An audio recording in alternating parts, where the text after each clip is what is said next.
I now call upon Dr. Pramod Jaiswal to introduce the event. All yours, sir. Thank you.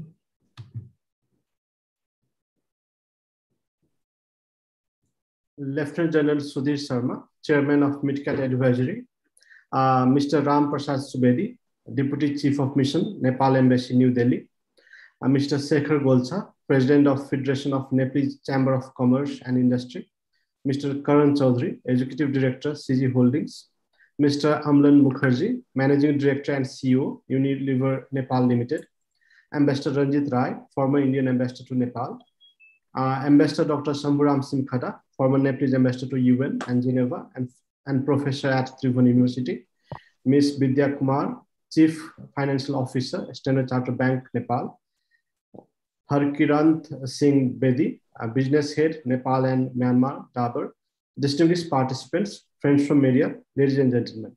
Namaste and good afternoon. First of all, I, on behalf of MidCat and NICE, would like to welcome you all at today's panel discussion on Nepal as a business destination, risk and reward, which will be followed by the release of Nepal Risk Review 2022. MidCat Advisory Services Private Limited is a global provider of integrated security and risk mitigation solutions that enable corporates, government departments, and NGOs to enhance safety and security of workforce, information, assets, and brand. The company offers a variety of risk assessment and management services and tech-enabled solutions to de-risk business and facilitate operations in violent environment by providing corporate threat intelligence and also country entry support for business looking to begin operations in a particular country. MidCat has had the experience of operating in challenging environments such as Iraq, Myanmar, Bangladesh, Nepal, Africa, and more. Nepal Institute for International Cooperation Engagement is an independent, apolitical, and non-partisan think tank based in Kathmandu that undertake independent research and activities on issues of international relations, foreign policy, security studies, and issue of development. Major research area of NICE are issues related to foreign policy, security, strategy, economy, cyber security, migration, disaster management, climate change, and energy. Journal for Security and International Studies is NICE flagship peer-reviewed journal. It also publishes newsletter, research papers, commentaries, monographs, and books regularly. Nepal in the last 10 to 15 years has witnessed a series of political uphills.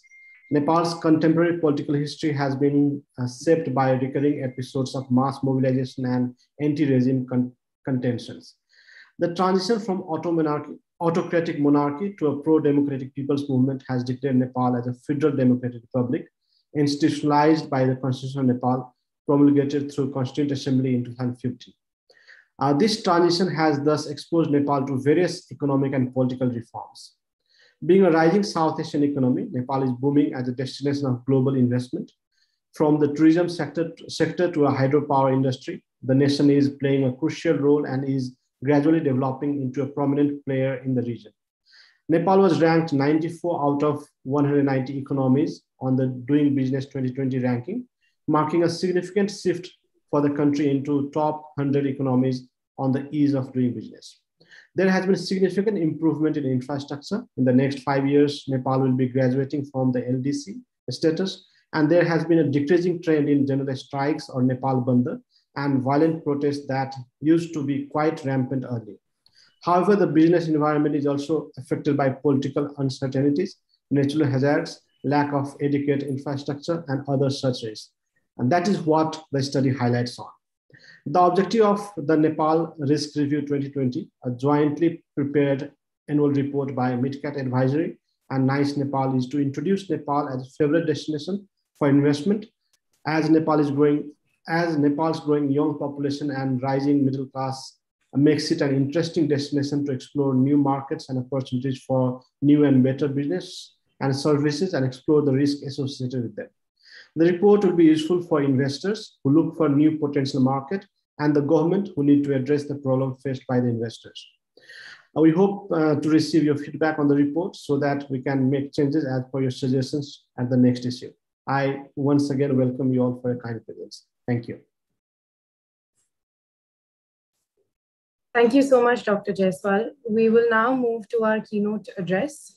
I call upon Lieutenant General Sudhir Sharma, Chairman of MidCat Advisory, to deliver his keynote address. Sir, I think we continue. Yeah. Thank you, Radhika. Excellencies, fellow panelists, ladies and gentlemen, it's a great privilege for MidCat to partner with NICE to do this webinar on the macroeconomics of Nepal and the investment climate therein. First of all, before I start, I would like to bring to your attention that it also happens to be that Nepal is celebrating its Constitution Day. I did so yesterday. And therefore, I would like to extend to all people of Nepal and all the well-wishers of Nepal and lots of good wishes on the Constitution Day, which fell upon this 19th of September. I'm happy to note that a large number of international dignitaries and heads of states have sent greetings to Nepal on this very, very important day. And the Prime Minister of Nepal himself has said that he hopes that the implementation of the Constitution brings prosperity and happiness to the entire nation of Nepal. And with that, I'd like to bring about that I hope that this Constitution, though it has got some issues which are causing some concern to some people, becomes a rallying point and becomes the area of consensus for all political parties as can use this Constitution to move forward. Because in a federal structure, Constitution is the holy grail on which everything moves. We all are aware that Nepal has been going through a bit of a political churn in the past decade. Lots of things have been happening, but I think if you look at it, it's par for the course. After moving from a unitary government to a parliamentary federal democracy, if you recall the events in Europe, when they went through the same process, decades and decades of problems took place, where revolution taking place. And therefore, I think in a nascent democracy, which is reaching out to the grassroots, it would be expected a certain amount of upheaval and churn in political class can take place, provided it ends towards a building of a robust consensus and we can go on politically. And I hope that will happen. I can see some light at the end of the tunnel, and I hope that continues for some time. So besides geopolitics, because of the COVID, I think the economic situation of Nepal was very badly hit. And that is logical because it was so dependent upon tourism as one of its key pillars of economic reform. And that was hit hardest. I'm happy to note that they've been able to manage it themselves, and we seem to be getting out of the COVID situation of Nepal. So while geopolitics and geoeconomics have been in a state of flux and dynamic, the geostrategic importance of Nepal has always been steady, stationary, and very important. Even today, that is still stable. China, India, being its two borders, neighboring countries were so big, and Bangladesh's trading partners, all three have got great interest in the geostrategic stability of Nepal. Even countries like the United States of America look upon Nepal as one of their pillars as they move into the so-called Indo-Pacific strategy. Nepal may not be too happy with that, but they're important enough to find mention in the US scheme of things. So that is something which you have to keep in mind. Now, Nepal has played a very important role in the regional formations of SAARC, SAFTA, BIMSTEC. So it is a very mature democracy. So I would like to say that despite the competing powers like China, US, Bangladesh, India looking for influence in Nepal, it is for Nepal themselves to make sure that their own national interests are best served which way. That is paramount. And we hope that they are co-terminus, that all countries together can do something that becomes in the national interest of Nepal itself and is not, divergent to it. I feel that Nepal is actually sitting at the crossroads of history. It has its test for destiny to start now because its political system is not stabilizing. It's got a constitution in place. The world's globalization is taking place. COVID is over, and a rapid development is taking place around the world. And that can only bode well for Nepal because once it builds infrastructure, tourism can take place and can start becoming exporting economy, wherein people will not start migrating from Nepal and jobs will be created inside it. Provided they create the infrastructure and do so. They've taken some very good steps. I've seen some of their rules they found of FITA where they've allowed, foreign investment. They've also done the public-private partnership. So lots of things are on course. And I hope that this will continue and Nepal becomes an important destination for development, for investment, for FDI, and people come in and build because this nation deserves to be where it is. It's something which has got tremendous goodwill. We need to translate that into good business in coming into Nepal. With that, I end my speech with saying, I am very bullish about Nepal. We in Midcat are very bullish about Nepal. And we feel that with few things to be straightened out, Nepal can in fact become a very important country and become prosperous and find its place among the community of nations which deserves to be there after this change. Thank you. Thank you so much, sir. We will now have the keynote address by Mr. Ram Prasad Subirti, who is the Deputy Chief of Mission at the Embassy of Nepal in New Delhi. Thank you. Thank you, Ms. Radhika. I enjoyed, in fact, listening to General Sharma and before that to Dr. Jaiswal. Let me begin by extending my greetings to Ambassador Ray and other distinguished panelists and ladies and gentlemen, whoever had joined this webinar. Namaskar. I'm very, very happy to join you this afternoon and to share with you some of my thoughts on Nepal as a business destination, risk and rewards. The organizer, Midcat and NICE deserve our deepest appreciation for hosting this webinar on such a befitting and timely topic and actually inviting me to speak. Nepal-India relations do not need an elaborate introduction. They are historical, time-tested, unique, deep, and diverse. Our two peoples living side by side in peace and harmony, sharing similar socio-cultural ethos across the open border for centuries, have remained the real custodian of our bilateral relations. There is enormous goodwill and political understanding between our two countries. But however, I'm not happy with the level of economic engagement. Nepal-India economic figures, trade, investment, tourism statistics do not in fact match with the level of political, socio-cultural, people-to-people relations. There is huge space for the economic leaders, business community to come and play. And in Nepal, I see more rewards than risk for the business community.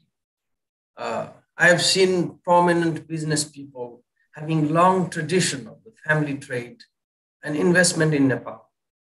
I'm very much inspired by the passion these people carry. The business families, the houses that have been rolling the wheel of economy from generations to generation, giving momentum to the economy, creating opportunities and catering to the demands of Nepali market, which I often say a good niche market for Indian business community. We should build on this base. This is very strong base, in fact. And we need to widen the sphere and the diversity of our engagement, particularly in trade and investment.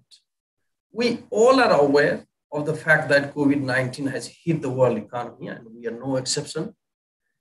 But we have still a huge room to revive our economy. Let me just cite two publications. One, UNCTAD World Investment Report, and another World Bank's Doing Business Report, which Dr. Jaiswal also mentioned just before. If you see these reports, you will see first report, that UNCTAD World Investment Report, you will see a sharp decline in investment in Nepal, particularly FDI, which was $185 million in year 2019, and it fell down to $126 million. That is 32%, decline. And despite we have good, if you see the South Asian average, we are good. If we see in terms of transaction transparency, we are better, far better. If you see the shareholders' powers, we are doing good. And if you see the tax regime, it is lowest. We have lowest corporate tax in South Asia. And similarly, if you see the Doing Business Report 2020, you will see a kind of comparable business environment. We have a comparable business environment, if not better, than India.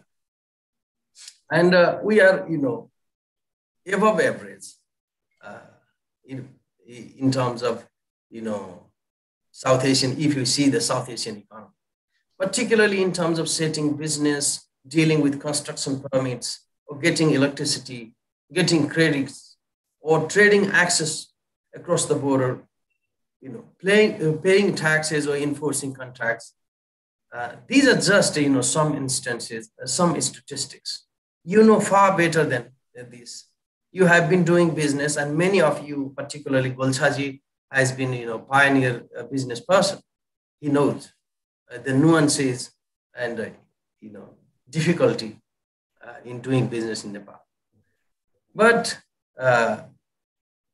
these facts speak clearly that the rewards outweigh the risk for the business people, trader, investors, whoever in Nepal. And these figures also talk about the attractiveness of Nepal as a business destination. Ladies and gentlemen, overall, the business climate in Nepal has remained attractive because we have done, a couple of homework, particularly robust legal infrastructure, institutional setup, and some kind of procedural clarity is there to do, start business. And I hope the MidCat and NICE, they have done good work. And the Nepal Risk Review 2020 will elaborate more on this, which is going to be released today, soon after this program. The COVID-19 has disrupted the investment ecology. It has severely broken the supply chains. We have to be, ready to reestablish the business network and adapt to this kind of business environment. The difficulties are there. However, I see there are, conventional areas such as hydropower, medicinal and healthcare and wellness industry, tourism, particularly ecotourism, trekking and adventure. These are, conventionally good areas. And I also see the areas such as organic farming, herbal medicine, transport infrastructure sector, ICT, financial intermediaries, health and education, telecom. These are the sectors that await Indian investment. And I look forward to hear more from you, particularly on this theme. And I'd like to conclude by extending my invitation to Indian business community to come and invest in Nepal. We are the most profitable and safe business destination, a familiar destination, a culturally, close country, a niche market with a very little risk and a lot more rewards. And I also urge the business community, please don't leave this opportunity unattended. Be the first to come and do business. You're most welcome in Nepal. Thank you very much. And I have a long list of the speaker I saw just now. I believe that I must listen to them to enlighten myself. But thank you very much, NICE and MidCat, for creating this opportunity and, giving us a chance to speak and encourage the business community to come to Nepal. Thank you very much. Thank you so much, sir. That's extremely generous of you. And now I will call upon Colonel Sushil Pradhan, who is the Chief Operating Officer of MidCat Advisory. He will be moderating the panel discussion that we have so far. And sir, just to give you a heads up, I think we started 5 minutes late, so I'm sure you will make that up in your panel discussion. Thank you so much. Thank you. Thank you, Radhika. And very good afternoon. Namaskar to everyone. And it's been such a pleasure listening to the initially introduction speech by Dr. Pramod and the keynote speakers, Janil Sharma and Mr. Ramprasad Subedi. I think Mr. Ramprasad, you opened up so many new avenues of potential business in Nepal, which at least I had not heard about. And I'm sure there are a lot of people who would be willingly taking up those tips from you. And coming on to the panel discussion, I am really honored this afternoon to have a wonderful array of very distinguished, very experienced, and very eminent panelists. So before we move on to the session, I would just like to quickly introduce all of them to the audience.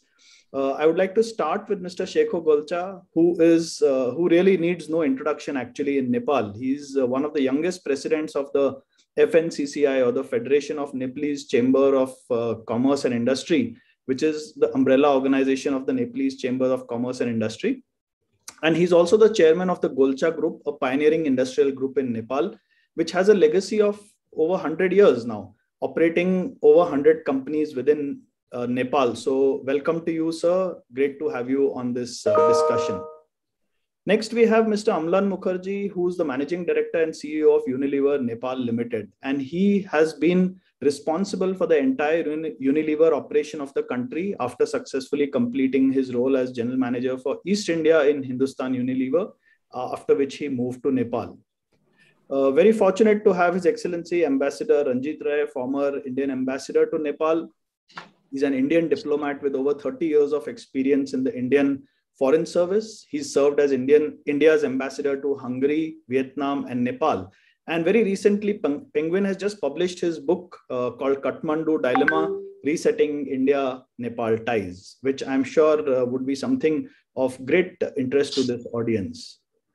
We are fortunate to have with us also Ms. Vidya Kumar, who is the Chief Financial Officer of Stanchart Nepal. Prior to this, she was the business finance partner for retail banking and wealth management at Standard Chartered Bank in the UAE.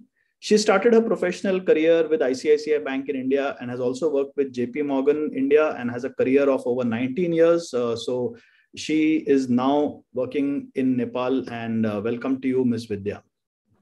We have from the Chaudhary Group Holdings, we have the Executive Director, Mr. Karan Chaudhary, who's also the Vice President at Nepal Automobile Dealers Association. He looks after the affairs of other business under the Chaudhary Group Holdings, which include automobiles, hotels and resorts, education, realty, manufacturing, financial services, retail chains, and FMCG. From the Niti Foundation, we have the Executive Director, Mr. Mohandas Manandhar. He was the former policy advisor to the government of Nepal's National Inclusion Commission within the PMO's office, and has also been a visiting scholar at MIT, USA. He is the promoter and board member of Urja Developers with a portfolio of 335 megawatts comprised of 7 hydropower projects across Nepal. So welcome to you, sir. That is another dimension of Nepal that we really want to explore. And we have Mr. Harkirat Singh Bedi, who's the business head of Nepal and Myanmar for Dabur. I'm sure Dabur is a brand that needs no introduction to the people of India and Nepal. And he's been a long-standing pillar of Dabur and currently holds this profile in Nepal, worked in Dabur since 2012, where he started as the country manager in Nepal. And last but not the least, we have Ambassador Dr. Shambhu Ram Simkhada, who's a former diplomat and professor at Tribhuvan University in Nepal. He's also served as a member of the Secretariat of Special Committee chaired by the Prime Minister and its Technical Committee for the Supervision, Integration and Rehabilitation of the Maoist Army Combatants, which was really, I'm sure, a challenging job, sir. He is currently a professor at the Department of International Relations and Diplomacy, as well as Conflict, Peace and Development Studies at the Tribhuvan University, Kathmandu. So a very warm welcome to all of you. And I have the honor and privilege of asking some questions related to the business environment and the risk and reward environment in Nepal to all of you. And we shall have this discussion in a manner where we give about 5 minutes to each speaker for their initial questions. I have some additional questions which I may address to certain speakers as they come up. And the audience, I request you to please put your question and answers in the Q&A box.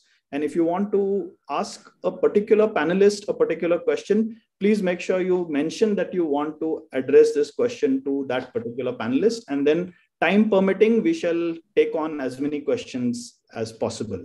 So I think we'll start with Dr. Shambhu. So all of us are reading in the news about the current political system, the upheaval, and what it means for Nepal's economic growth. So how has Nepal's transition to federalism from monarchy impacted the business environment in the country, and what lies ahead? If you could give us your thoughts on this.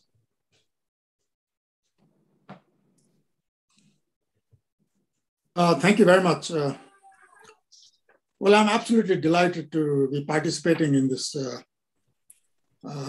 program, and thank NIS and MidCat for adding a very important dimension to the what I have often described as the inseparable bonds of history and geography, culture and religion between Nepal and India. Now, to respond to your question in particular, it's a coincidence that only yesterday during the Constitution Day, my book, Triumph and Trauma of Transition, had just been published. Congratulations, sir. So that sort of gives you, of course, more of a political perspective of what has been the good side, the triumphant side of our political transition, but what has been a traumatic side. And one of the traumatic side, I must say, is in fact the necessity to transform the political change in the prosperity of the society and happiness of the people. That is where the big challenge is. And that challenge obviously offers a tremendous opportunity for the business and investment community, because Nepal is a large market in terms of its population. And of course, the purchasing capacity of the Nepali obviously is going up. And as a result, you see a potential for a large array of consumer investment. And I see that you have brought in Unilever, Dabur, and so on. They themselves and their books will show you how profitable it is to invest in Nepal. So that's one perspective. Of course, if these are, some of the issues that you heard, the hydropower, tourism, agriculture, especially organic and small size sort of variation because of the climate. And there are services, all kinds of possibilities are there. But one of the things that COVID, climate, and most recent situation in Afghanistan, my own perception is that what these three things have together challenged human intellect is, in fact, we have to rethink many of the assumptions on which we have based our theories and practices of politics, economics, diplomacy, and security. And that obviously challenges investment. So I would like to see, in fact, having been an ambassador to Switzerland, and in fact, the nature of the Swiss economy and nature of the Swiss geography.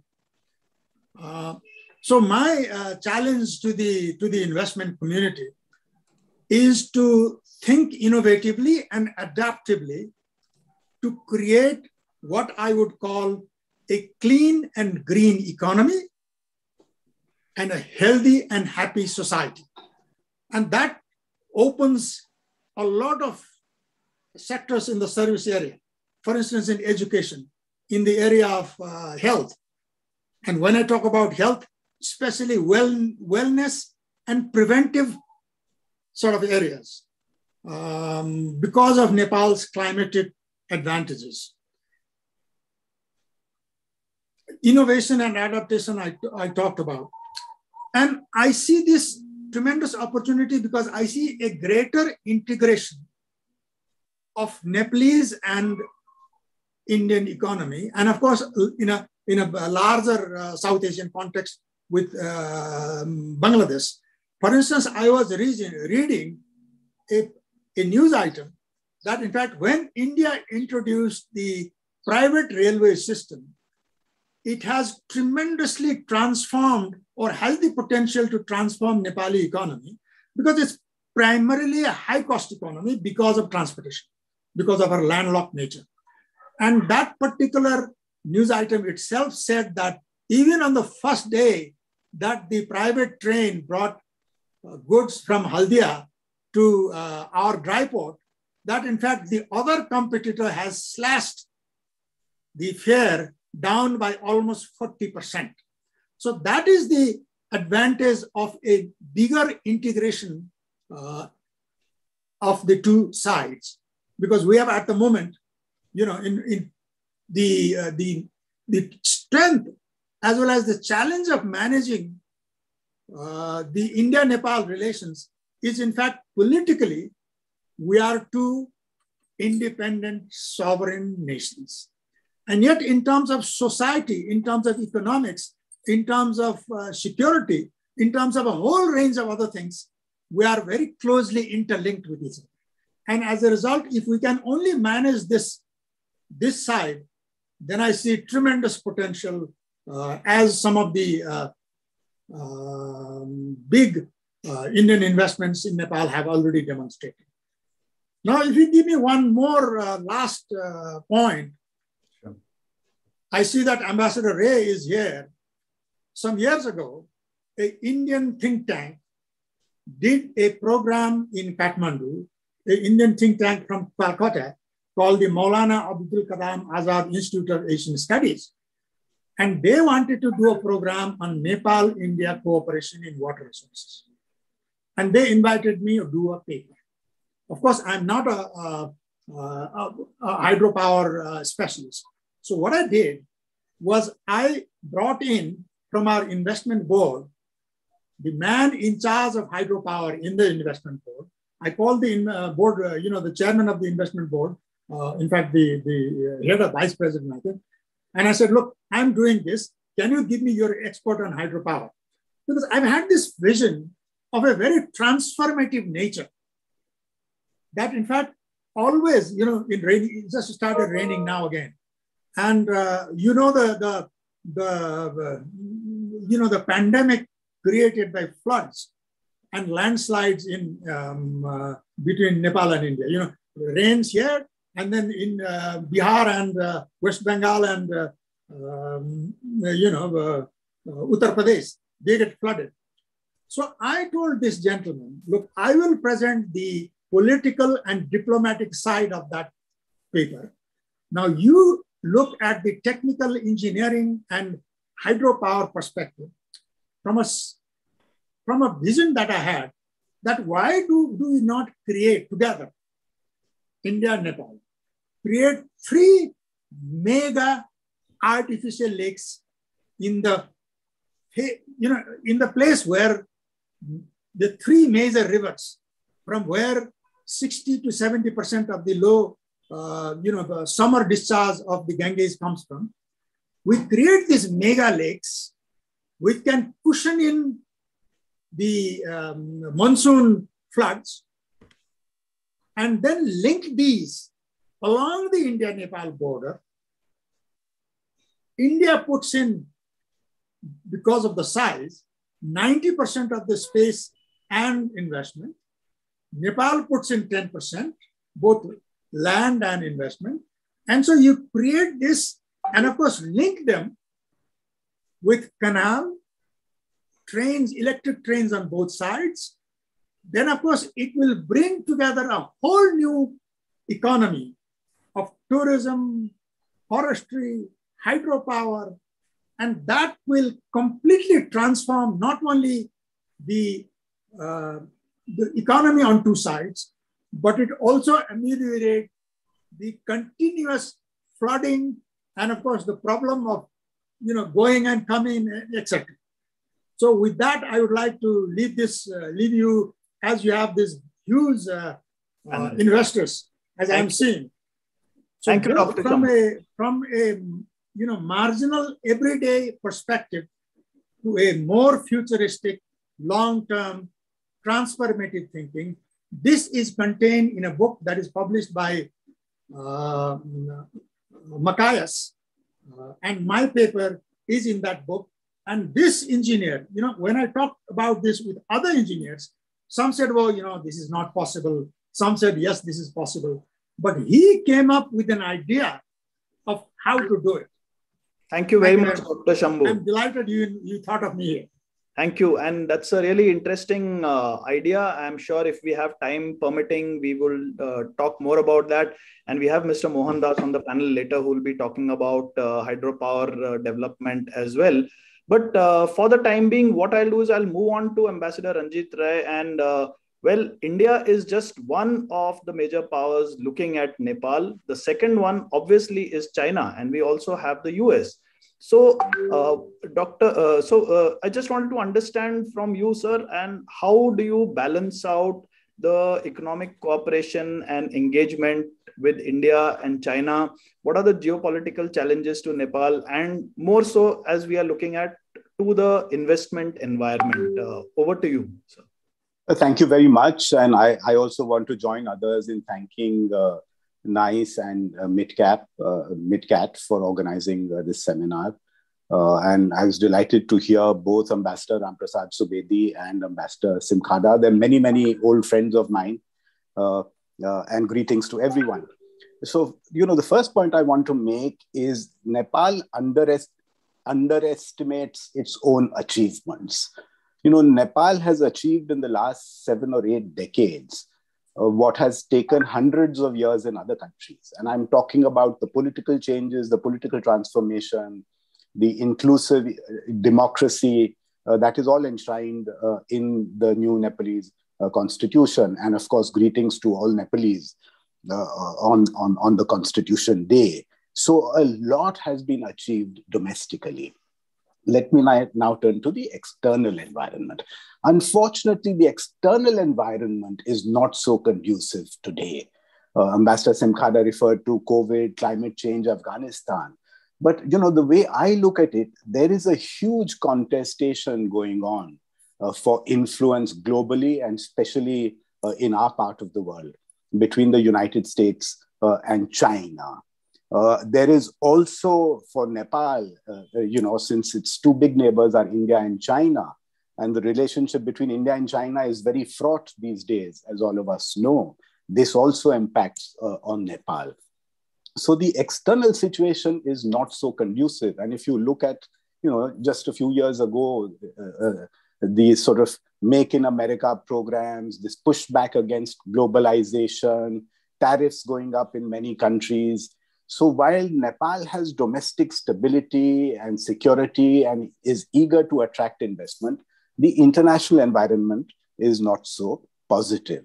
Now, coming specifically to US-China, if you look at the Indo-Pacific, the US withdrawal from Afghanistan, which has been referred to, so that vacuum is really now being filled in by China and Pakistan.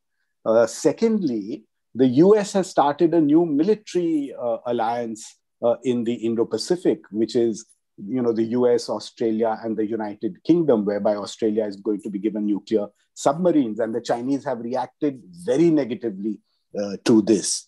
How does this affect Nepal? And in Nepal, you have all seen these huge debates between, whether Nepal should approve the Millennium Challenge Corporation projects of the United States. This is a $500 million grant project. And there is a very strong political view in Nepal that this is anti-China, that this is part of the Indo-Pacific strategy, which is aimed at containing China. Since China is a good friend of Nepal, Nepal should not do this. And Nepal, of course, is an important partner in the Belt and Road Initiative. Incidentally, the Belt and Road Initiative projects are all loan financed, whereas the American MCC project is a full grant. And I just hope that, this debate will reach some conclusion. To me, it seems that Nepal should benefit from, whichever sources it is able to benefit. And this is not, I recall the old Arun 3 project 25 years ago. For various reasons, it was shelved then and it has only started now. So I just hope, that similar situations don't occur in Nepal again. The other caution I also want to bring in here, the impression this debate is giving to outsiders and to foreigners is that for Nepal, the most important relationship seems to be China. So Nepal is very mindful that we should not do anything that will bother China. And I'm not sure whether I don't think this is the correct impression, but this is the perception that people are having. And if you look at the projects under this Trans-Himalayan connectivity between Nepal and China, there are many projects, but don't forget the Himalayas. Don't forget the challenging geography, challenging geology. Reference has been made to climate change. So these projects require huge engineering skills and insurmountable resources. So I'm not so sure that you can bank on them that any time in the near future, they are going to give you some dividends. Related to this, there is a new subgroup of South Asian countries that has been established by China, of which Nepal and other South Asian countries that are signatories to the Belt and Road Initiative are participants. Afghanistan is also a participant.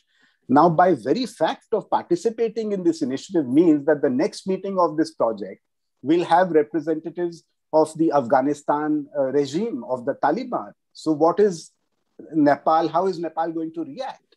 So this is what I'm saying. Nepal is an independent sovereign country and needs to take these decisions in a sovereign manner rather than be led by somebody else. In terms of the investment climate in Nepal, as I said, I think domestically Nepal is ripe for investments. I do hope very much that Indian companies will look at Nepal. In the early 90s, there was a huge burst of investment in Nepal. And these companies, many of whose representatives are here, have done extremely well. They've remitted huge royalty and dividend payments. But new investment has not come in. And I think that really requires very in-depth analysis. Thank you once again. Thank you so much, sir. And that was really insightful, looking at the geopolitical perspective, the external politics, and now from external and internal politics, we come to brass tacks of business. And for that, we have people facilitating the businesses in Nepal. So, Mr. Shekhar Golcha, how does Nepal actually facilitate this ease of doing business? What is the ground situation and what are the major policy or government roadblocks that still come in the way of business development in Nepal, whether it's by domestic businesses, whether it's by Indian businesses or businesses from any other country? We'd really like to hear your thoughts on this. Thank you, Sushilji. First of all, thanks to MidCat for organizing this program. I've been hearing all the really learned speakers, and it's really interesting to hear all of them. My fellow panelists and all the people who are joined in this program. Well, as many people in India have an impression, or globally, that Nepal, being such a small country, and about our economy being very fragile. But I would like to tell everyone that, we are probably extremely resilient economy. And I'll tell you why. If you see all the fundamentals of our economy, like, for example, balance of payment, thanks to the remittance we received from millions of Nepalese who are working abroad, our balance of payment is extremely positive. We are currently 9 months plus of reserves. And so that takes care, despite the problem that, our balance of trade is in a pathetic state. But because there is no dearth of foreign currency, we don't have any issue on purchases of any of our raw materials or whatever we need. So that's been very positive. Our inflation, which is extremely connected to India, has been very positive, which is around 4 to 5% average. Even in terms of our employment, thanks again to the people working out, and there is the government data are showing that unemployment is not a major issue in Nepal. If you look at other data as well, in terms of how our economy is growing, we are, despite all the challenges, and I mentioned that we are a very resilient economy, and you think of the challenges we have gone through. We have gone through huge political changes, which is big, huge insurgencies. But despite the fact, our economy kept on growing on a positive note. Many countries do tend to fail when there is such a big political changes. There was a time when most of the manufacturing units in Nepal was closed because there was strikes. But despite all this, now I can say that, in terms of labor relation, we are probably really getting much better.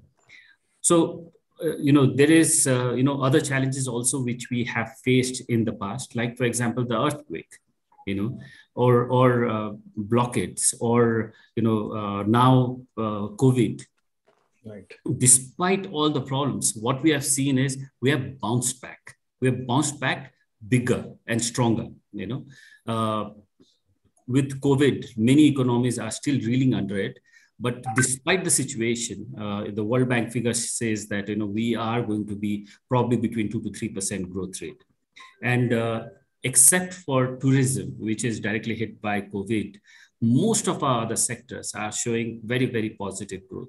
That this completely shows the resilience of our economy, which is which has been there despite all the challenges. We have overcome all the challenges in the past. Having said this, the future, of course, one of the key challenge in our economy remains that we are a very high cost economy. And, and as Ambassador also mentioned, that the logistic cost is one of the biggest problems we have logistically, because 99% of our logistics comes through India, and, and the costs are extremely high. There's been certain measures to get the cost down. For example, most of our ICPs are now connected to rail from India. So that should bring the cost down. The private railway operators are allowed to operate now. So that is also bringing the cost down. But if you look at the other cost factors, like, for example, the energy cost, compared to India, we are still higher. But from this year onwards, we should be surplus energy at least 9 months in a year. So that will bring the energy cost down. We are trying to convince the government that you must subsidize the industries to get the energy cost down, simply because it will help us bridge the gap of the trade, with the trade imbalance what we have. But if you also look at other factors, like, for example, the labor cost, of course, if you see the ILO report, it shows that our productivity, unfortunately, is only, compared to all of South Asia, it's only Pakistan which is lower than us. Otherwise, our productivity is quite low.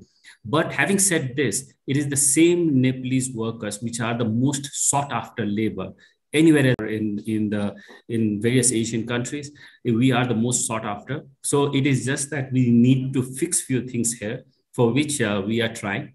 And because we are not lazy people, for sure, I think Indian Army, takes us, the British Army. I mean, obviously we are known for our, grit and endurance and our strength, and so we obviously need to fix few things up so that our productivity goes up in Nepal. Even if you take financial costs, there has been times when the interest costs have fluctuated wildly in Nepal.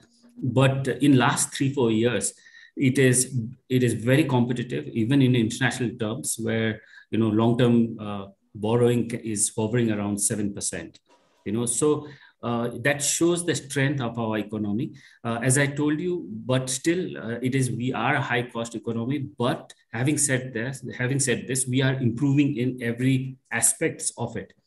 If you look at ease of doing business, and it was mentioned before as well, between 190 countries, we're 94th, and we're not proud of this fact. And but as a local businessman, as a leader of the private sector in Nepal, we've been working very closely with the government to see that how ease of doing business can improve. And in this budget, a lot of irritants which the private sector has been addressed by the government. So like for example, there were irritants on logistic. Like for example, if you are building a factory or a manufacturing, to getting a transmission line or roads, where was a challenge. The new budget tells us that the private sector can invest themselves, and 75% is going to be reimbursed instantly, which is a very investment-friendly sort of law. Another path-breaking things which are happening in Nepal is that if you are a large power consumer in the country, you can negotiate with another hydropower or a large producer, and you can only pay wheeling charges to to Nepal Electricity Authority and negotiate directly from a power producer. So these are path-breaking things which are happening in Nepal. Of course, this is not reflecting right now on our investments or FDI, but we feel that in times to come, this is going to reflect. Because if you look at our per capita income also, and our human HDI, and something which we are proud of, that our HDI, Human Development Index, has been phenomenal growth, despite all the inefficiencies we have, but HDI has grown very, very well. Even per capita income, 1150, we are getting into that sweet spot where consumption is really going to increase. And our per capita, and thanks to the remittance we have, it is not limited to only cities, and it is very, very widely spread out throughout the country. So the market, if you see the consumer markets as well, it is growing very, very fast. I can give you a few examples of the growth we're having. The automobile market in last 5 years have grown in Nepal more than 30% per annum. Right. Consumer electronics, more than 40%. So it just shows that, things are really looking up, and because the per capita income is up, things are really looking up. And I feel and that, all the, the inefficiencies which we are working on it as a apex body, and a lot has been done. And in coming times, we will make sure the logistic costs as well as other costs are going to come down in Nepal, and it will be an attractive destination for investment. Thank you. Thank you, Dr. Mr. Golcha. That's very excuse me. Yes.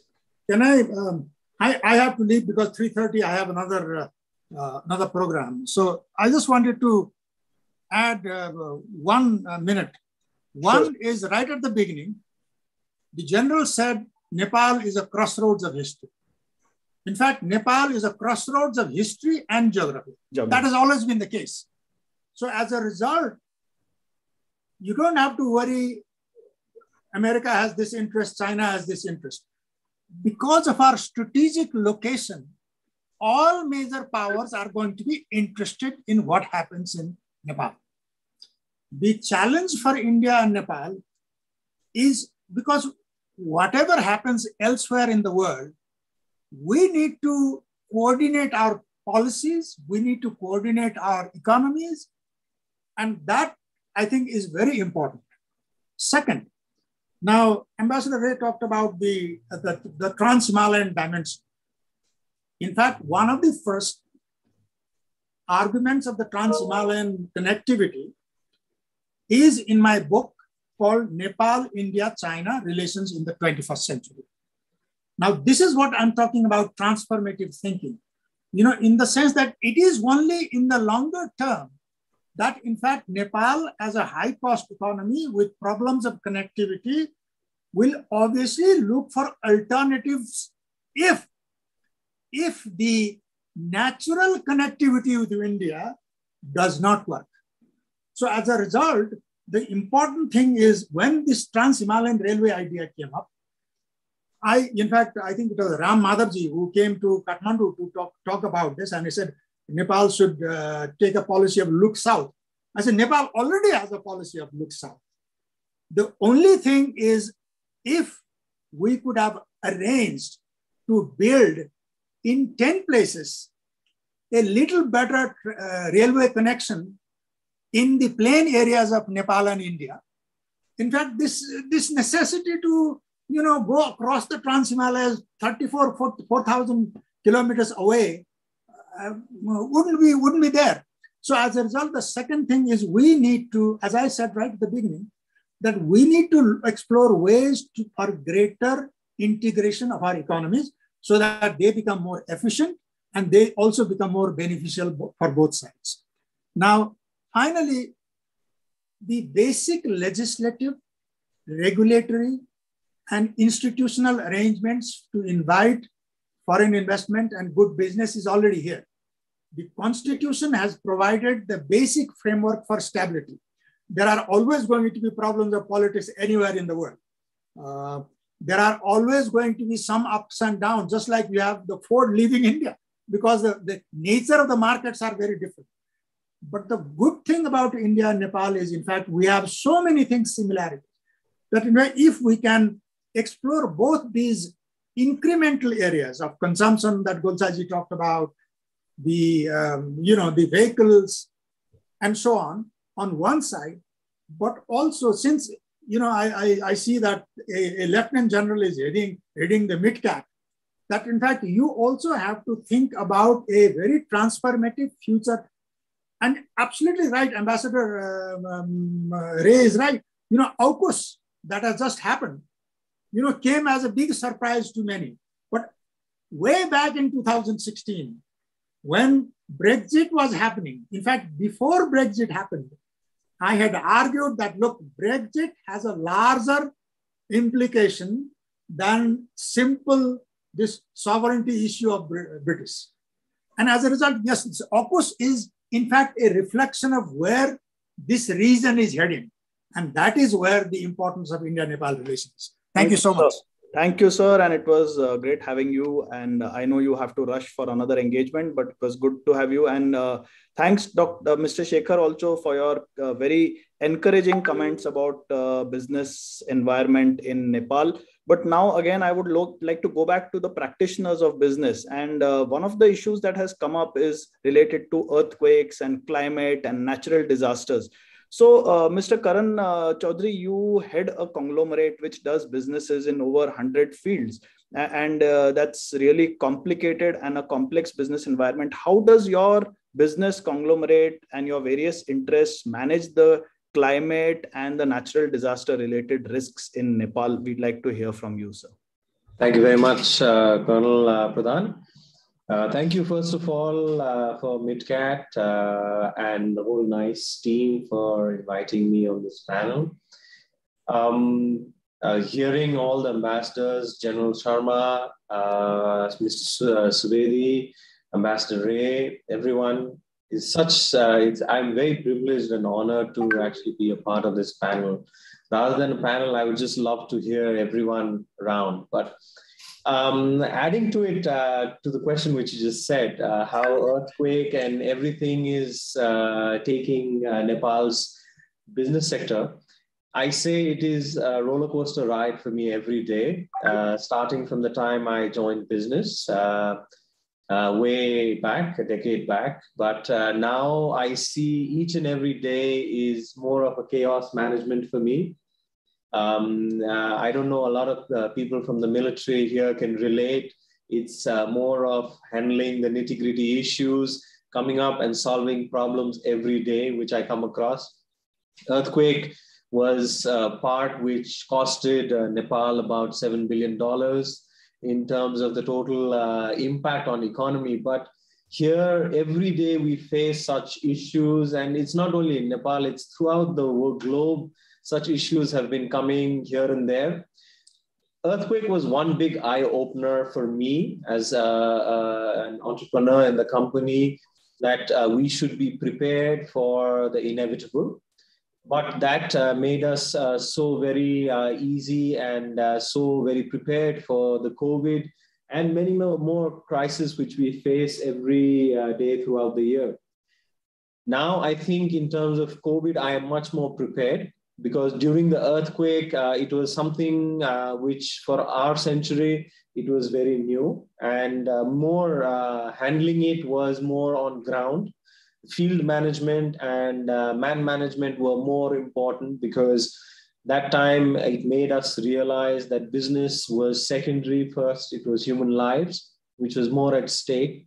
So we actually, as a personal experience, we actually started counting heads, like in the military, people start counting heads as to everyone's safe or not. So for us, first couple of days were just making sure that each and every one of us was safe, our families were safe. That actually adds on to that more patriotism towards the company, patriotism towards the leader which you have, so that you have a much more motivated and a strong force heading your way. That actually really gained our faith in our people and helped us throughout the COVID time as well, because they realized that we were not going anywhere. We were not leaving the support, which not only to our employees or not only to my colleagues, but also to my customers, to my first-hand buyers, or whatever it may be in our segment. So for us, the most important fact was, even though during the earthquake, I was the first one who thought, let's go and assess our real estate projects, because there are so many families living there. The whole promoters care towards all the businesses we handle is the major fact which Nepalese actually take forth. And like Shekhar Dai mentioned, we are very proactive and not very lazy people. We actually believe on taking care of other people. Our culture, our whatever has been passed down from our heritage actually shares that we take care of our people. We actually welcome foreigners, Atithi Devo Bhava, in terms of Hinduism. So for us, it is more that we take care of our community and everything. But de-risking ourselves, the main agenda of this whole discussion is just making sure you are doing chaos management and you have a plan for the plan B, which you created as well. Because planning A, then planning B is always what we think of, but we need to start thinking of planning up to the planning Z, because you never know what's around the corner. Even we see the budget for the Nepal government has been just passed a couple of hours ago. Even though there was a turmoil situation in the whole situation Constituent Assembly, but it has been passed. So we never know how things will change. This time's budget, as Shekhar Dai also mentioned, is very proactive in terms of the industry. We see 23% of the whole GDP is contributed through remittance only itself. Now, during COVID, we saw so many people coming back to Nepal. That really, really shook us in terms of how our economy is going to sustain. But at the same time, our import, which automotive fraternity, which I really encourage myself looking into, we actually hold about 23% of the total GDP in terms of imports. So there we are trying to manage and make sure we have our GDPs very covered. And more importantly, we are actually focusing on vaccination. The country is focusing on vaccinations, which really helps us rejuvenate and reignite the whole economic structure here. So overall, what I would say is Nepal needs to really, really have people, young people there. I'm not advocating because I'm young, but young minds actually have got the habit of taking in a lot of risk. Right now, I think risk taking appetite needs to be a little more in order to gain more. We are at a phase where we need to take leaps and bounds just to reach a place where we were about 2 years, 3 years back. This, I think, with the proactive help with the government and dignitaries will really, really push us to that. And I think the only way to cover or de-risk ourselves is be proactive and have a chaos management team along with you. And obviously, the MidCat research and analysis would really help us in order to foresee what do we have around the corner. Thank you so much, Mr. Karan Chaudhary. That was really good. Thank you, sir. And as a military man, I really like people who have plan A's and plan B's and plan C's, because invariably all of them fail and you still have to use plan D. So I'm sure your young army of chaos managers is helping you to run your business really well. And I do hope you read through our risk review and find it useful. And thank you. What you said about COVID hitting the country is something which I'd like to take on as the next point of discussion for Mr. Amlan Mukherjee. You know, the COVID-19 has really hit Nepal's economy.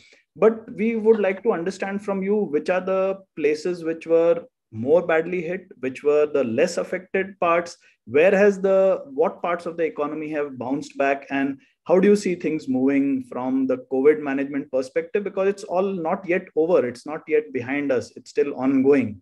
So over to you, Mr. Amlan. Thanks, Sushilji. And it's a really, really privilege for me to address this panel and people. It's a great occasion for me. First and foremost, I must tell you, I was hearing the panelists, and I must tell you, instead of giving some data, let me start with a fact. What's the view of Unilever as far as Nepal is concerned? Because I represent Unilever, and it will be much better to represent our thoughts through the organization view. So as we speak, we are making one of the unprecedented capital expenditure investment in our factory at Hitoda, which is making our factory future fit for the next 5 years at least, if not more. And this decision we have taken at the midst of COVID.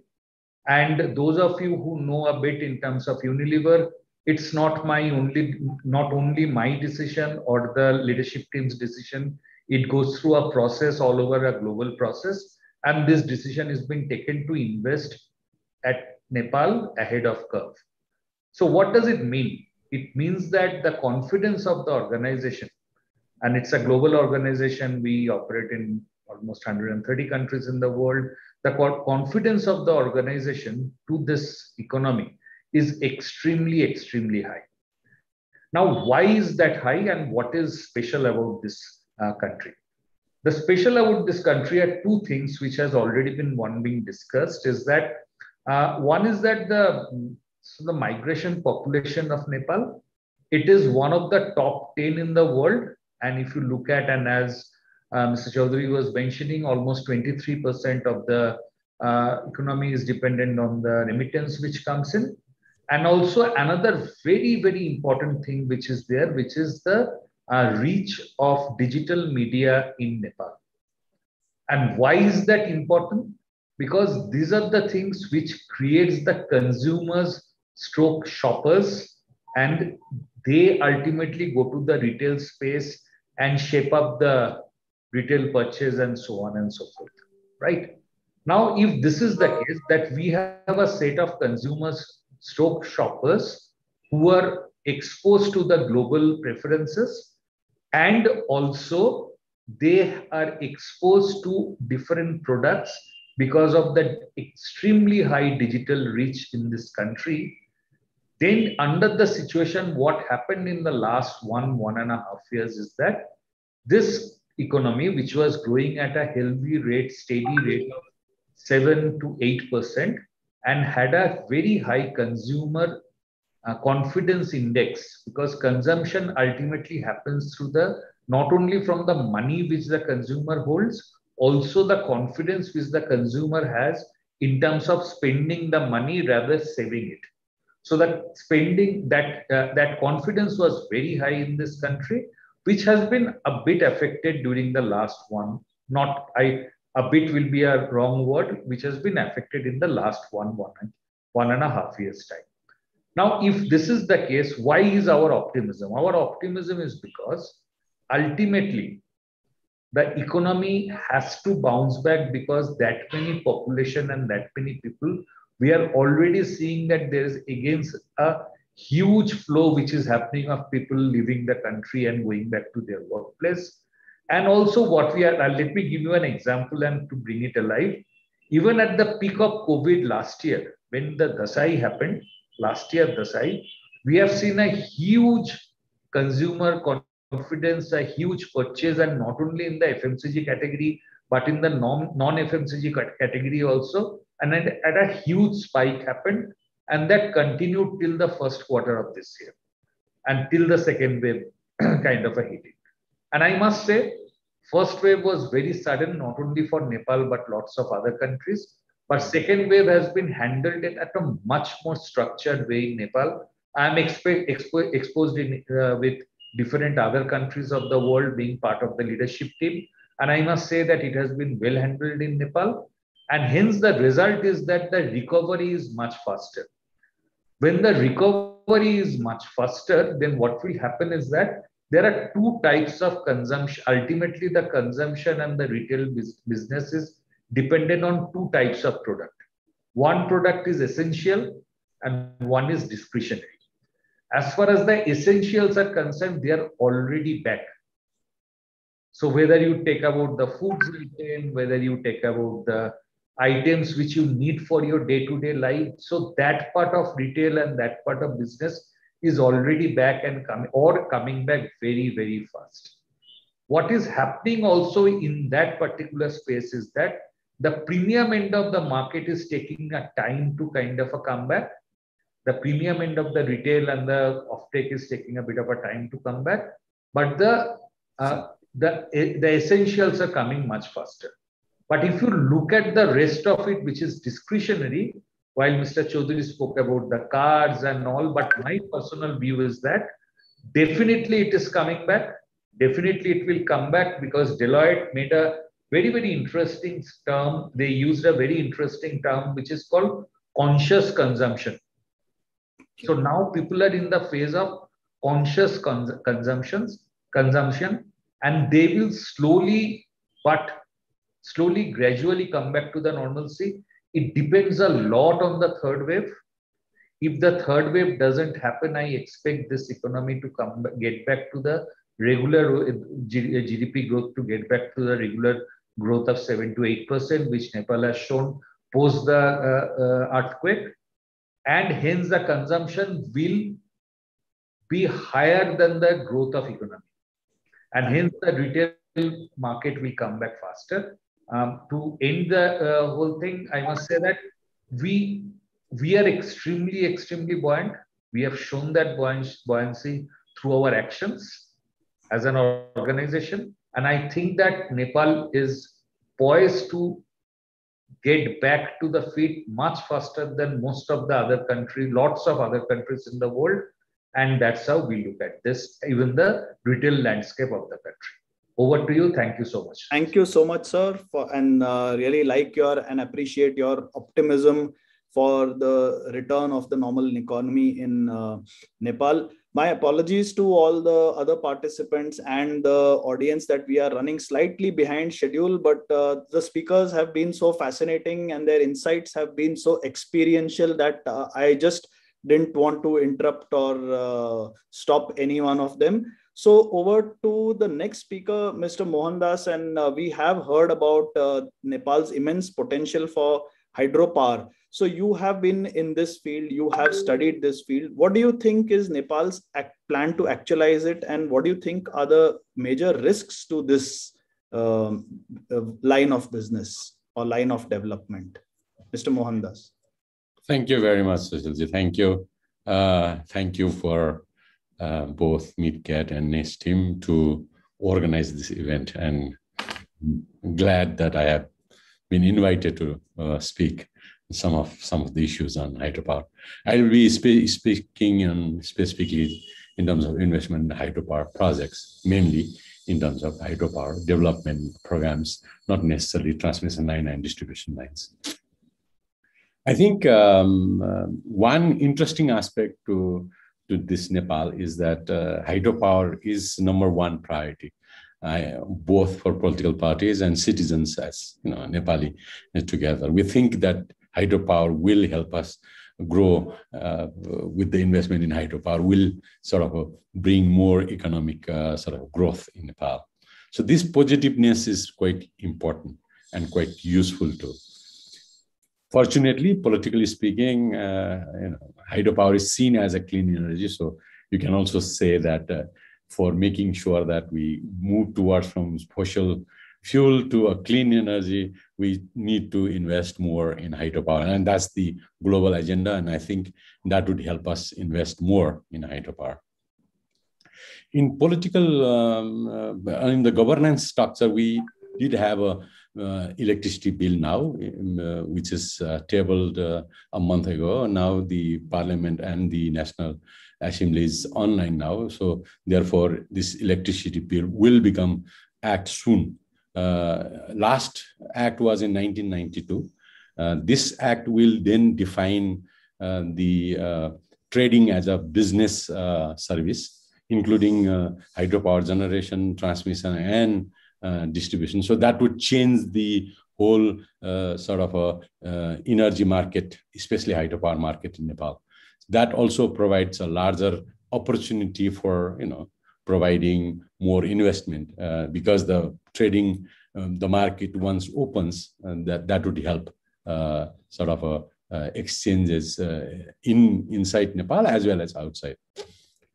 We also had an electricity regulatory commission, which came into being in 2017. Therefore, we are not dependent only on Nepal Electricity Authority as monopoly.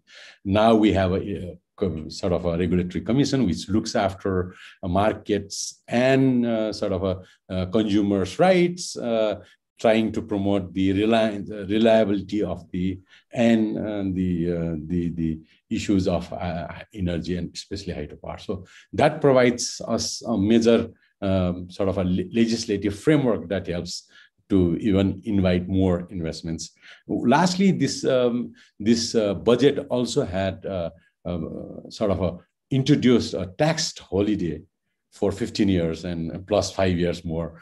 So this of course, for more than 200 megawatt projects, but I would assume that at this point of time, last 10 years, we've seen that Nepali, including Nepali investors, consultants, and contractors has grown, built their capacities to build more than 100 megawatts or even more than 50 or 150 megawatts project already. So this 200 megawatts may change a little bit, but there's a tax holiday announced. So that helps us to get. I think as far as challenges, political challenges concerned, as Ambassador Ray has already mentioned, one of the issues that has come about at this point of time is this heightened regional security agenda, especially polarization between the Indo-Pacific and the Chinese BRI, so to speak. So within this sort of a contestation and heightened sort of a security due to change in political structure in Afghanistan, has had some impact on us. Already was there, but it has heightened more. And MCC happens to be part of it. So it's not because that MCC would sort of take over the security. It's only because this polarization has created this sort of a perception that, we are dealing with security. But of course, MCC is basically investing in transmission line, which is quite important for a market risk to happen. At this point of time, the growth of hydropower development is good. And this month, we've seen a spillover energy. And if you wanted to promote more use of electricity, including cars and appliances, electrical cooking, etc., we needed two structures. One is transmission and one is distribution. There is a lot of investment by World Bank and ADB in terms of transmission and sort of a distribution, enhancing the distribution structure. So therefore, perhaps even if MC does not come in, we would actually move ahead with this distribution and transmission line. So that's the political challenge. As far as if you look at the market, the opportunity is quite huge because the demand at this point of time is only 2,000 megawatts. Yesterday was only 1,900 something at the peak of time. So we were expecting this to raise up to 10,000 megawatts within next 7 years. Or 7 to 10 years. So therefore, there is a distinct demand that is created, and I think therefore useful in Nepal. The second is that we also were allowed to enter into an Indian energy exchange 1 month back. So this provides us an access to Indian market, which is, of course, energy needs a lot of demand. And of course, we are providing a cleaner energy. So therefore, perhaps that also helps us grow to provide supplies of energy for a demanding country like India. So I know that at this point of time, we are buying from the Indian energy exchange, basically the cross-border trade. We are buying now. We have not started selling it. There probably needs to be some negotiation with the Indian counterpart to make sure that this exchange is turned around to a more trading agreements, contracts, so that the transaction happens as a market. I think Bangladesh, which needs a lot of energy, is interested. So, coming few years, within next 5 years, I would assume that there will be a wheeling charge given to India, and there would be a selling of energy from Nepal to Bangladesh, which is probably the largest sort of a demand side that they are improving. Only last week they are interested in investing in hydropower project so that they can have dedicated line going into Bangladesh. And I would assume that would happen. We already have an energy bank. We already have a SARC sort of a mechanism for exchange and selling of energy in place, which has not yet happened because of other political reason. I understand, even if we have a market, even if we have an opportunity vastly, there is two distinct challenges in the market in Nepal, at least. One is about contract itself. How do we honor contract in the market in Nepal? As I suggested, the Nepali investors like us has been investing. We have a consultant, international consultant included. We're also using Nepali contractors as well as other foreign contractors in sort of a building hydropower projects more than 50 megawatts or 100 megawatts at this point of time. Because we do not have a practice, we do not have a mechanism in place to deal with disputes arising in this contract. We probably there is a challenge. 1 day of closure of construction of, let's say, 50 megawatts loses about ₹1 million. So this we do not want to go into court, wait for next 3 years like the government did before. There was court cases, there was issues around contract and overpricing and etc. And they settled down in international courts. But here for private sector, we are not interested going there. So therefore, perhaps one of the mechanisms that we were trying to push from NITI is to establish a commercial mediation center like in Sri Lanka, so that the private sector partners, sort of stakeholders like investors, consultants, and contractors can negotiate quite quickly, not going into arbitration, not going into the court, but mediating and addressing the disputes that comes into a construction site. So this is an interesting challenge that we have. Of course, as I suggested, market-wise, we do have a challenge of investing in transmission and distribution. Distribution is the weakest link in our case. We do have an investment and agreement with India for cross-border, second cross-border transmission line, which would then open up more in India.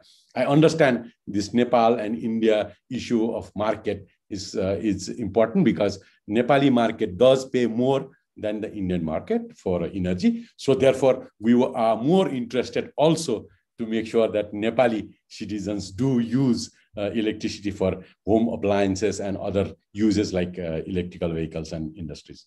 Thank you, sir. I have one point in last Okay. that I just wanted to highlight. One issue that socioeconomic or technical issue that we have is quite interesting. Socio-environmental safeguard is that most of the hydropower projects are at the rural areas, less settlements, high head, higher river flow, so higher return. And of course, there is a challenge of addressing issues of community expectations. And I suppose local government has come about the mechanism of addressing this sort of resource-based disputes by the communities and participants through mediation work. Thank you very much. Thank you, sir. I didn't want to interrupt you, but then unfortunately we have a schedule and there are other speakers. So, but it was really fascinating to hear about the future of hydropower electricity in Nepal. And I'm sure that will go a long way to bring down the energy cost of doing business in Nepal. And from the cost factor, let me move on to people who work with the money, foreign remittances. And I wanted to speak to Ms. Vidya and ask her as to how are MNC banks looking at growth in Nepal and what are the risks that you foresee and how do you see the growth of banking sector in Nepal in times to come? Thank you, Sushil ji. A very good afternoon and good evening to all the members of NIICE, MidCat, and Ram Prasad Subedi ji. Ma'am, we are not seeing you on camera. We could see you earlier, but now we can't. Yes, you just came on and then went off again. Yes, but much better. Now we can see you well. Yes, I was just saying warm greetings to the esteemed panel members and participants in the program. I must confess, I feel extremely humbled and privileged to be part of this discussion and being given the opportunity. So thank you, MidCat, and thank you, NICE. In my short stint in Nepal so far, I've come to feel very encouraged about the good growth prospects of this country. And more so, I feel after hearing a number of panelists before me. As far as the banking industry is concerned, just as Shekharji mentioned, there are inherent advantages that the Nepal economy has. He spoke about resilience and the GDP being 7 to 8% pre-COVID, and he spoke about how historically Nepal economy has always recovered post-recovery, post-crisis, and I believe that has been reflected. And not only has it recovered, we've always seen a V-shaped recovery, which means much quicker recovery than many other economies have seen. And we believe that's the same trajectory. If the vaccination process works as promised, we believe the trajectory that follows will be similar to the past. Other advantages he spoke of was remittances growing at year on year. It grew 8% even through the pandemic, which I believe helped the resilience of the economy. 23% of GDP coming through from remittances really does help FX reserves being at 9 to 10 months of imports, which is amazingly more than robust. One of the things that we speak about Nepal constantly within our bank is a low debt to GDP ratio, which is the lowest among the neighboring countries. And another thing that encourages us is the low average median age of around 25 years, a very young population. The Ministry of Finance white paper that was issued recently calls it demographic dividend. And they mentioned that this dividend to be reaped will be available for Nepal till 2050. So rightly, as Lieutenant General Sharma ji mentioned, Nepal is indeed in the crossroads of history. And I think we're right in the midst of a lot of opportunity. Going forward, I just want to speak about a few things that the banking sector is focusing on. The white paper mentions that productive sectors only contribute to 5% of GDP and 70% of remittance is into consumption. So what is the banking industry doing to move these ratios in the right direction? In terms of ease of doing business and in terms of supporting this priority of the government and Ministry of Finance, Nepal Rashtra Bank has come up with lending to SSL sectors, which is lending to productive sectors. And those targets have moved from 28% this year to 40% in 23-24, which means 40% of the balance sheet, lending balance sheet of banks needs to be towards the productive sectors, which is very encouraging, i.e. agri, energy, and medium and small enterprises. I believe all these are very integrated, and most of them go to fulfill the SDG goals of the country and of international banks like Standard Chartered Bank. What is very encouraging is of 40%, 15% has to be invested in agri. I think this will hopefully attract local investments in agriculture, which I believe, based on some research, contributes to 60% of livelihood in Nepal. And I think it will go to reduce inequality and increase in financial inclusion. I would like to mention a quote here, which I read in one of the Nepalese authors' books, where he mentioned that Bill Gates said, if you care about the poor, you care about agri. That is very interesting, I felt. Yes, as Mohan Dasji mentioned, that agri is very critical to the economy. Of the 40%, 15% is expected to be, 10% is expected to be hydro and energy, and it also goes towards SDGs. What I believe is from the FDI stock, I was looking at some research, and it said that over the last 2 years, FDI stock in energy has moved from 15% to 28%. That's a big jump and very encouraging. I think it has got to do with, as my prior panelist mentioned, that legal and institutional reforms have helped in this sector. As far as tourism and aviation and hotels are concerned, Nepal Rashtra Bank is doing its bit on supporting, along with the banks, through relief programs, through a number of moratorium and payment deferrals, which I think will help this sector move out of the pandemic in a very strong manner. One very encouraging indicator for us is the exponential growth in the digital economy through the pandemic. I think it also talks to the strategic priorities of Standard Chartered Bank. As per the National Planning Commission, we saw that I earlier mentioned that we have this demographic dividend to be reaped till 2050, and I think Nepal needs to leverage on this very quickly. Just few numbers: in the last 2 years, mobile penetration, we saw that went up from 48 to 78%. QR payments, which is a platform for live payments, went from $5 million to 30 million in just 1 year, which is a 6x jump. And we saw Connect IPS also throwing up a 4x jump. We found POS, wallets, internet banking, all showing encouraging signals, and it's following the same trajectory that I mentioned now.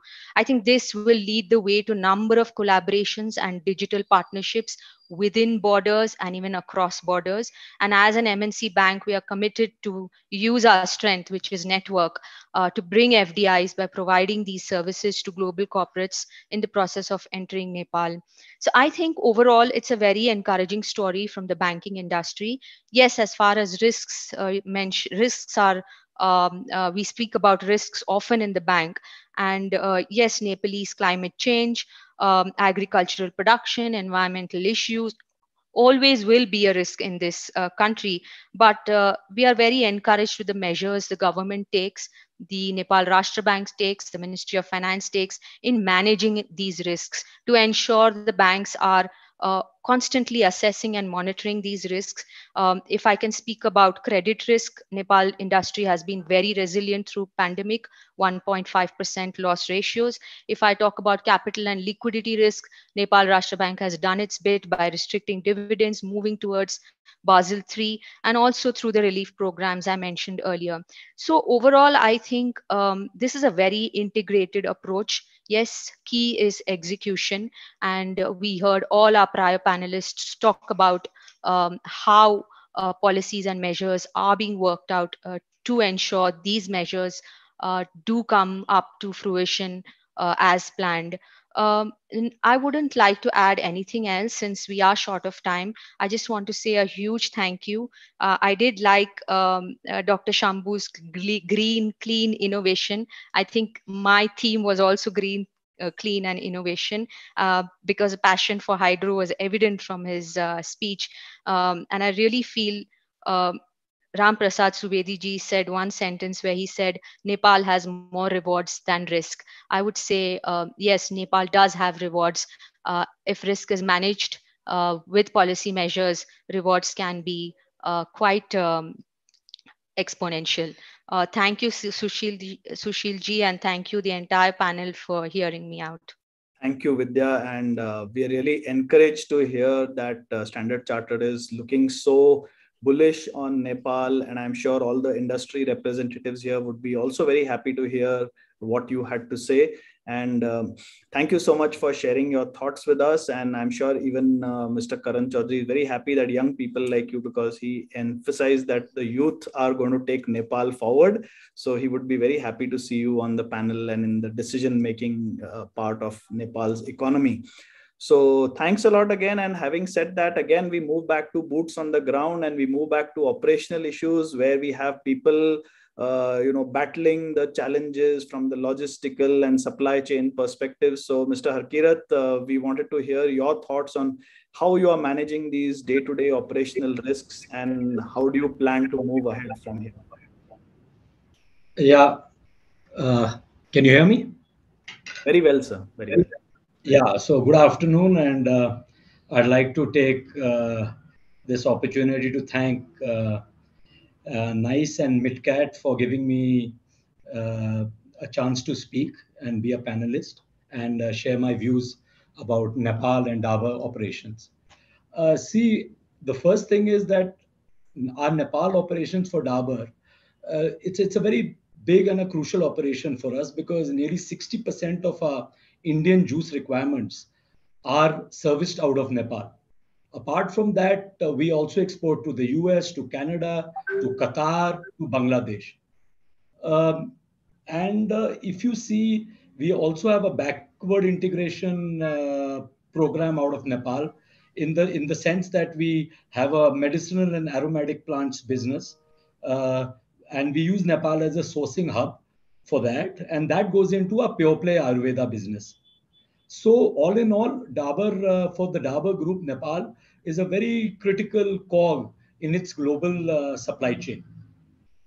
Also, we are very unique in the way that we operate because for most companies, Indian companies or MNCs or what we call Indian JVs, Nepal is more of a pure domestic play. So, but for Dabur, we use Nepal as a sourcing hub for our global business. So we are one of the largest exporters in Nepal, and we have got a number of accolades and recognitions to that extent. In fact, our exports would be close to around 750 crores of in Nepalese currency. So the thing is, what I'm trying to tell you is that it's a unique operation and it's a very critical operation. And for us, if there are disruptions in our Nepal operations, the downsides are not restricted only to the domestic markets, but the ramifications and the consequences go far greater, in fact, and go far across the geographical borders. So I'm just going to give you an example. If there's a problem in Nepal, we are not able to supply juices, then a consumer sitting in Bangalore or consumer in Madurai or Chennai or anywhere doesn't see his preferred favorite real juice on the shelf. He will be upset in terms of, he will wonder what's gone wrong. He will not be able to appreciate that there is a problem in Nepal as a result of which there is a supply disruption. So those are the risks that we need to take care of. So the point is that we have operated in Nepal for over 30 years now. We are cognizant of the very many risks that there are in Nepal. We have seen many of these risks emanate into reality. So whether it's political turmoil, geopolitical turbulence, economic risks, whether it is liquidity crisis, IPR issues, natural disasters, we have seen the whole shebang across the 30 years. So I would say we are now more or less, we have learned from these experiences, and each of these crises, what you could call, has there have been many learnings out of the same, and it's helped us to formulate mitigation strategies. So I'll just tell you, one of the biggest issues as from a supply chain point of view is that Nepal is a landlocked country. landlocked. So we are highly dependent on the Indian ports and for both inbound and outbound cargo. And there is only a single economically viable route, which is basically the Kolkata-Birganj route for stocks to come in and stocks to go out. So any vagaries of India will have impacts on Nepal. So you have port congestion in Kolkata, you have some issues out of India. So anything there will eventually have a ripple down effect into Nepal. And the issues are that it is a high cost economy. So because of the sheer nature of the landlockedness. So that is something one has to be really mindful when one wants to operate in Nepal. So some of the mitigation measures that that we have taken, which I'll tell you, is apart from a Nepal plant, which is the largest fruit juice plant globally, we've also now started a fruit juice plant in Sri Lanka in 2013. We put up a big fruit juice plant in Pantnagar in 2017. So again, this is a risk mitigation measure. So while Nepal continues to be the mother plant, we have put in these two plants to basically manage the risks. Apart from that, at an operational level, at a granular level, you need to keep more inventory in Nepal, whether for your raw material and packing material, where in Sri Lanka, we would keep 3 months. You need to in Nepal, you would probably need to cover 6 months. So again, that means greater inventory carrying costs and higher production costs. Apart from that, usually we do hedging for both the USD and the Euro. So there's a currency risk there. And because of the sheer nature of Nepal, we are encouraging a lot of vendors, global vendors, to start operations in Nepal also and make their offices here. So that's a risk mitigation exercise, and also doing a lot of local vendor development. Right. So that saves us from getting stocks from third countries, especially RMPM. Right.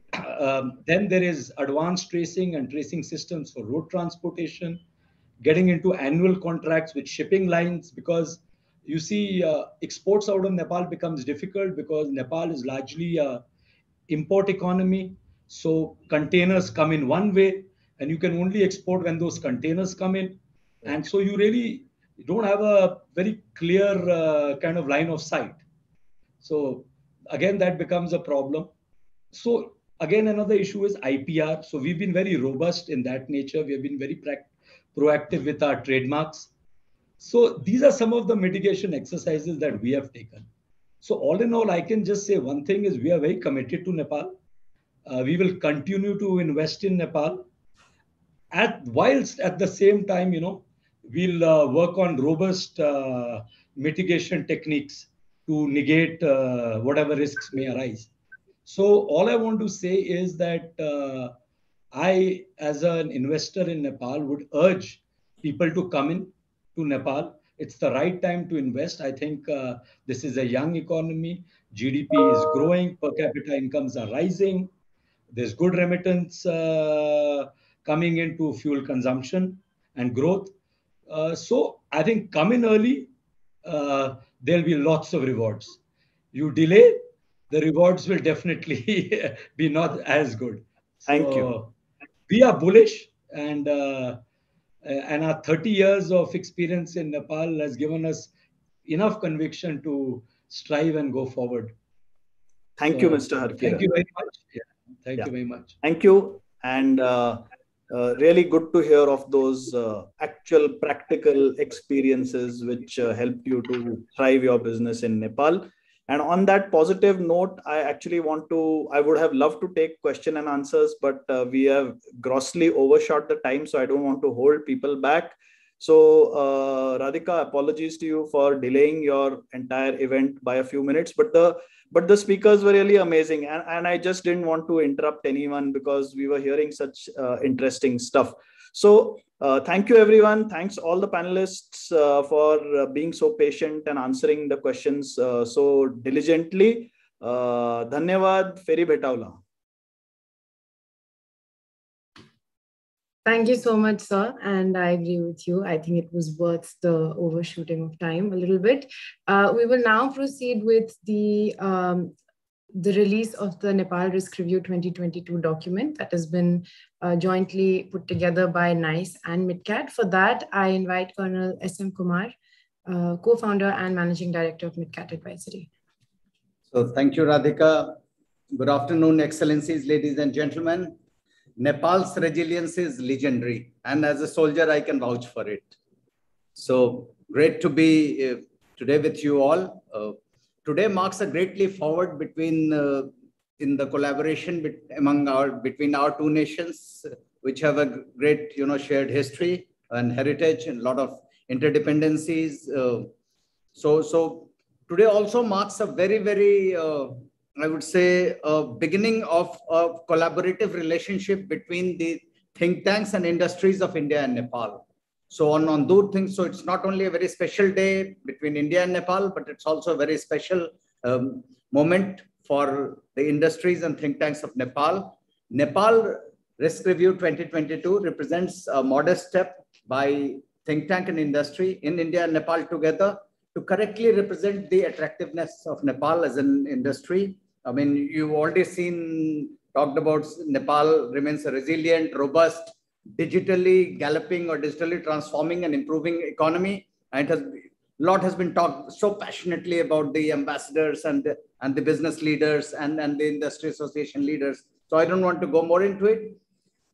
So the Nepal Risk Review 2022 does not talk only about the attractiveness. It's also an attempt by us, by MidCat, which is Asia's leading risk consultancy and South Asia and India's leading risk consultancy, along with and capitalizing on the great knowledge and insights of Nepal by NICE scholars, along with experts in various fields from business and economy to politics, diplomacy, and then sociology. So a whole lot of and a lot of other experts in the region and global experts.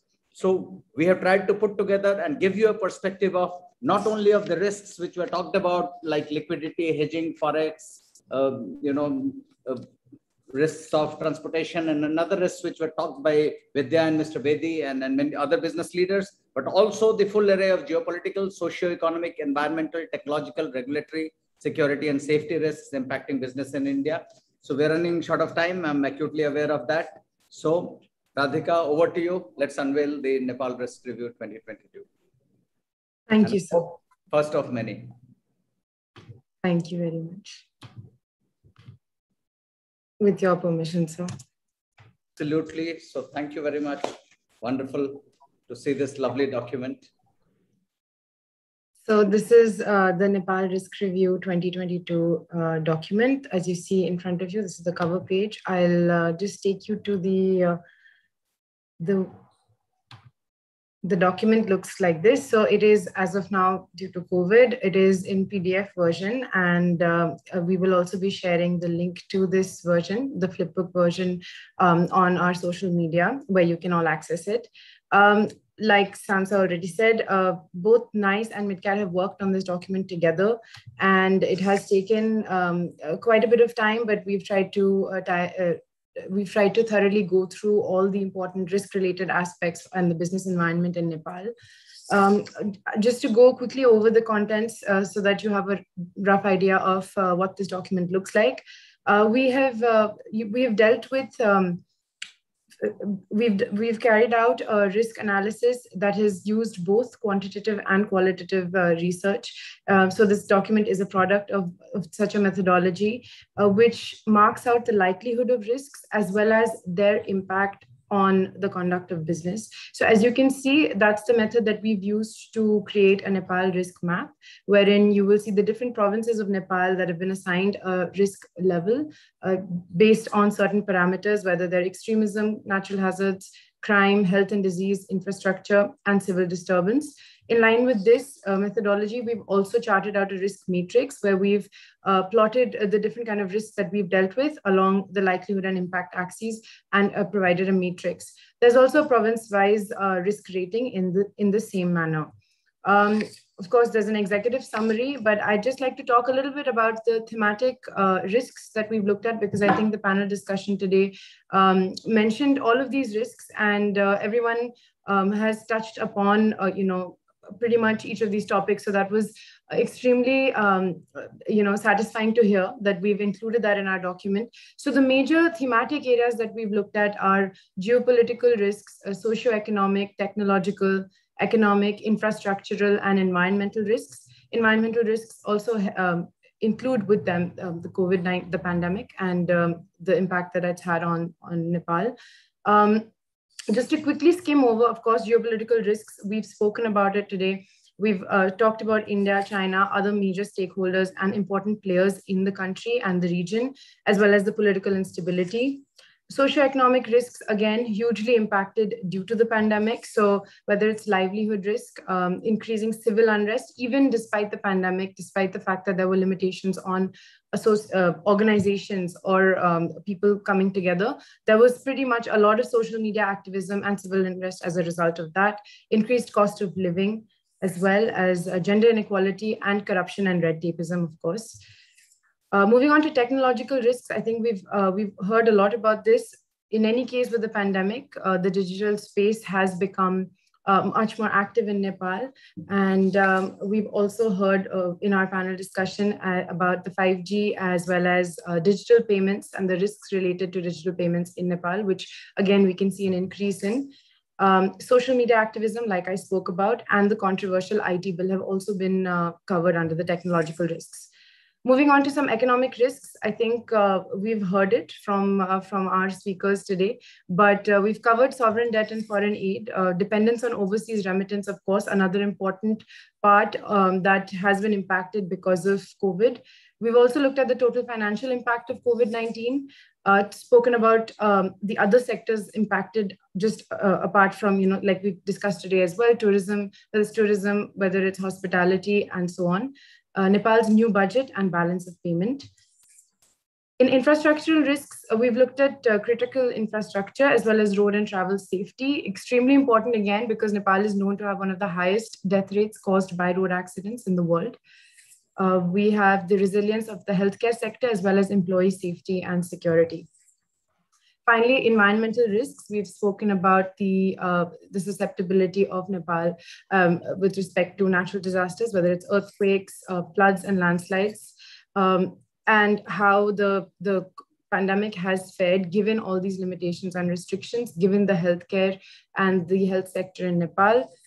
We've also looked at urban air pollution. Again, people who are not very well acquainted with Nepal assume that air pollution would not be an issue up in the Himalayas, but it is a growing problem, especially in urban spaces, as well as glacier melting with climate change now.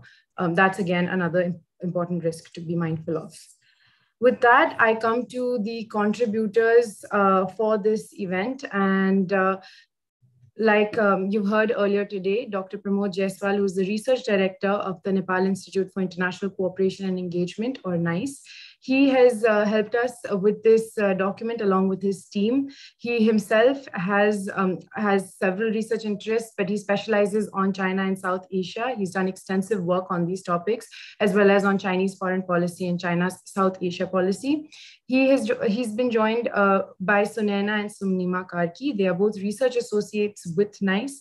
Both of them have interests in fields that are related to broadly the South Asia region, as well as China in particular. They both got fellowships, BRI fellowships from the Institute of South Asian Studies, which is based in Sichuan University in China. From Team MidCat, we have Madhura Chanda, who's a geopolitical intelligence analyst with the predictive risk intelligence team. She's again also somebody who's specialized in the Asia Pacific region and has worked also previously with the Bengal Chamber of Commerce and Industries. We have Vishaka Shrestha, a geopolitical intelligence analyst. She is a Nepali who is currently working with MidCat. She has also worked she's worked with a Nepal-based think tank called the Asian Institute of Diplomacy and International Affairs previously. And then we have me, which is I have worked a little bit in Nepal. I've worked at the intersection of security and public policy. And I've been in MidCat for about a year, prior to which I was in Nepal working in the field of public policy. And so I think this for me has been an extremely, I think I speak on behalf of all of us, that it's been an extremely engaging and interesting collaboration, because we've worked on topics and on a country which not a lot of people have worked on or have produced such a report on. So it has been extremely satisfying. And I will then just end by saying that we have a little section towards the end of our report about both the organizations, both NICE and MidCat. I urge you to follow us on LinkedIn and all other social media. We're also on Twitter and Facebook, and also on YouTube.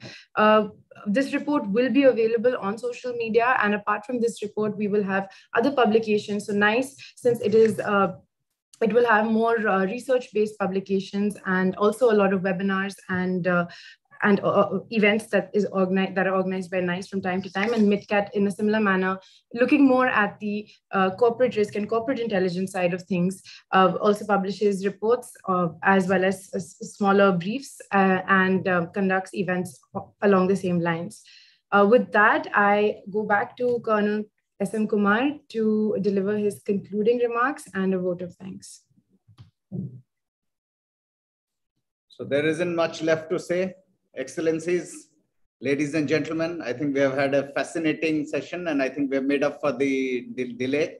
So I'll just take a few, I think, thank you notes are in order. Firstly, to the authors, I think from Dr. Pramod to Sunana and Sumnima Karki, and two of my colleagues, Radhika represents, I think, India and Nepal, and Vishakha, who represents Nepal in India, and then Madhura, who works in between the two. So I think 5 of you, well done. I think you've done an amazing job. It looks very neat. I've had the privilege to go through it. Yeah, so very well written. To the esteemed speakers and panelists, Sushil, thank you very much. And so not in any particular order, General Sudhir Sharma, my chairman, I think as always, fascinating to listen to you. Ambassador Ram Prasad Subedi, Deputy Chief of Mission, Nepal Embassy in India. I think you set the stage for the following discussions, and it was great to hear the other 2 ambassadors speaking with so much of passion. So, so Ambassador Dr. Sambhuram Simkhada and Ambassador Ranjit Rai, you spoke very, very passionately and from the heart. From the industry, Vidya, you spoke very well, laid out, all the good things about Nepal and why Nepal has got a very bright future, and the other our industry leaders from Unilever and Dabur. Thank you for giving a very broad-based perspective. To Mr. Karan Chaudhary, thank you very much. And then to Mr. Shekhar Golcha, President, Federation of Nepali Chambers of Commerce and Industry. I think Nepal industry has come a long way. And as I said, Nepalese resilience is legendary. And after a crisis, Nepal really bounces back fast and hard. Mr. Amlan Mukherjee and Mr. Bedi, I didn't mention you by name, but I mentioned your great organizations, and I keep up the great work. And I hope I have not missed out anyone. Mr. Mohandas Manandhar, Executive Director, Niti Foundation. Thank you very much. I would be failing in my duty if I didn't, acknowledge the presence of the wonderful audience, some excellent questions, and thank you for the very kind words.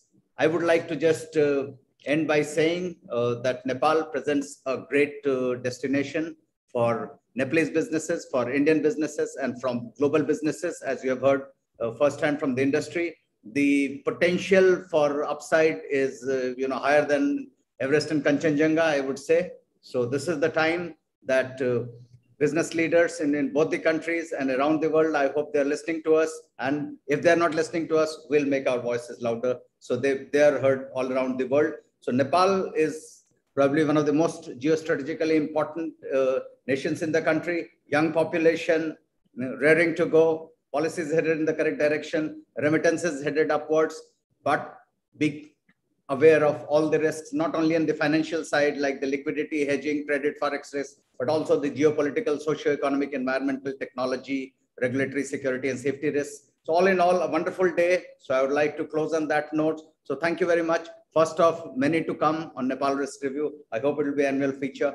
We'll be back next year and many times before the next year. I hope NICE and MidCat will do a lot of things together. Dr. Pramod, thank you for your trust in us. And thank you to the wonderful people of Nepal. My home is just few kilometers from Nepal. As a child, I always used to, run into Nepal and then play there and have a lot of friends there on a personal note. So it's very, very gratifying to see this come to fruition, and many, many good years and 3 cheers to Indo-Nepal friendship. Thank you. Thank you. Thank you, sir. Thank you, everyone. May I request the organizers to stay back?